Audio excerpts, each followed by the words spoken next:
কি বাজাচ্ছ বাবা? সকালবেলা ঘুম দিতে কি বাজাচ্ছ? তোমার ভালো লাগছে এটা? এটা তোমার ভালো লাগছে?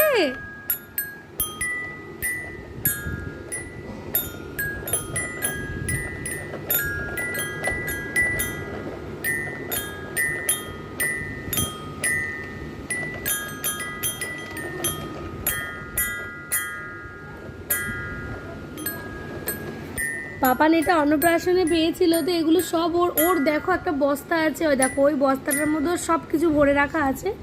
তো ওইখান থেকে একটা একটা করে এখন পাপানকে বার করে করে দিচ্ছি, কারণ পাপান তো এখন সব বুঝতে শিখেছে, তখন বাজাতে পারে। এই দেখো বাবা, এই দেখো, এই দেখো, একটা দুটো তিনটে চারটে পাঁচটা বাটাম আছে, চলো বাজাও, হ্যাঁ হ্যাঁ বাজাও।